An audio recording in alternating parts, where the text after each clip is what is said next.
All right, so I have made a few changes in my life when it comes to my cell phone and notifications and social media, things like that. A lot of which I've already shared on the channel, whether it's like a cell phone jail or removing notifications or just sleeping with my phone outside of the room. I've made some changes. But I have been a little off lately in terms of my life and where my head is at and things like that. And I recently read some works from Newport, specifically Deep Work and Digital Minimalism.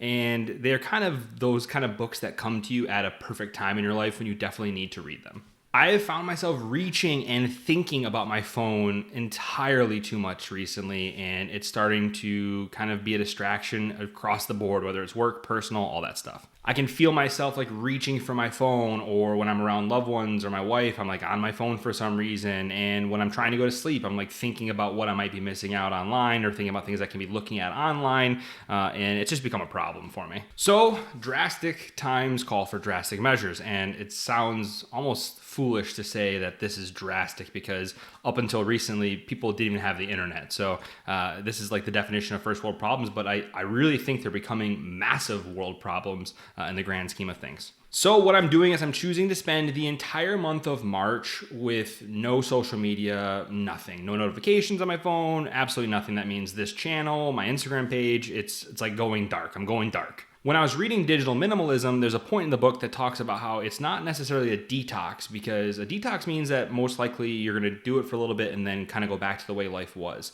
This is more of like a 30-day declutter. And what I mean by that is after these 30 days, I'm going to decide if mentally I'm in a better spot and I feel like I don't need social media and I'm just going to continue on without it, or I'm going to be like, hey, 30 days away was good, but there is still value and joy here in social media. And I'll know that in 30 days. I know what social media does to people's brains, and I've watched enough documentaries and done my own research to know like the pitfalls of social media. And so to kind of perpetuate those things by trying to run a channel and an Instagram page, it's an ultimate catch-22 for me. So, I mean, that kind of weighs into all of this as well, and that's kind of why I'm stepping away from even the channel. We are in an attention economy, and truthfully, it's always been an attention economy from the very beginning, but now we're at a point where you have potential to have 24/7 attention at all times, whether it's stimulus on your phones or your computers or tablets or screens, all that stuff. It's like 24/7. It just doesn't stop. And I'm afraid to continue living in that world. And so that's another reason why I've made the switch and why I'm going to do this for the next 30 days. On a business level, Deep Work by Newport also struck a nerve with me as well. Deep Work talks about the difference between shallow work and deep work. And shallow work is like the busy work and the emails every day and the meetings that you don't really need to be at, but you do to kind of fill the day. And deep work are like the real big work that needs to be done, the innovative ideas, the stuff that you need to execute on, the things that you need to put your heart and soul into. And because of so much shallow work, the deep work doesn't always get done. And if it does get done, just doesn't get done properly or well. In today's society, unfortunately, more emails and more meetings equals more productivity, and that couldn't be farther from the truth. I have a major problem with that. I actually recently finished 4-Hour Workweek by Tim Ferriss, and it talks a lot about that, about how you really can do some of your best work in such a small amount of time.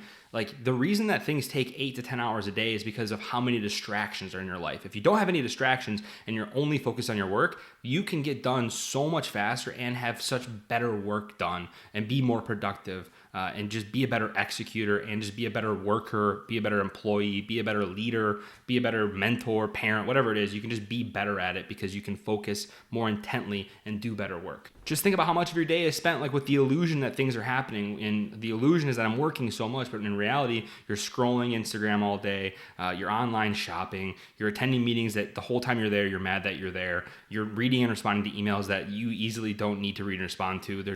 It's just a big cycle of shallow work being done. So instead, focus on truly great, deep work. Work that creates massive value. Work that makes you a critical member of the team that you're a part of. You'll be amazed what you can accomplish by just blocking off times where 100% of the focus is dedicated towards your work. No distractions, no phones, the door is shut.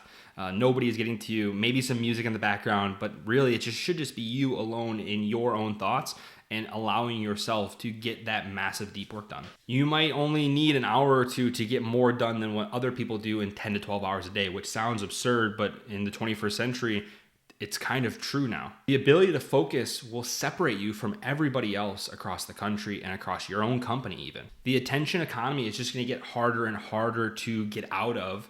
And that's kind of another one of the reasons why I'm making this switch now, because I'm going to see how I feel at the end of these 30 days. And there's a good chance that I'm going to not want to come back into the distractions in social media. And so I'm prepared for that as well. And I want to see what my work can look like if I have 30 days of no distractions. Like, I want to do really good work for my company and for myself, and just see what it looks like at the end. Because if my work is the incredible value producing work that I think it can be, it's just going to help me in my career and it's going to help me in my life. And if I have to sacrifice some Instagram for that, I think that I'm willing to do it. As I wrap this up, it's going to feel weird asking you to subscribe to the channel, because I don't know what the channel is going to look like come April. So if you are interested, you can go ahead and subscribe.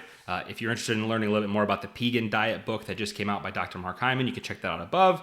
And if you want to see my 30-day challenge that I did about being a minimalist in the physical world, you can check that out here as well. I'm not a scientist or a doctor, just a normal guy on a quest to better himself. I will see you in April, or I might never see you again.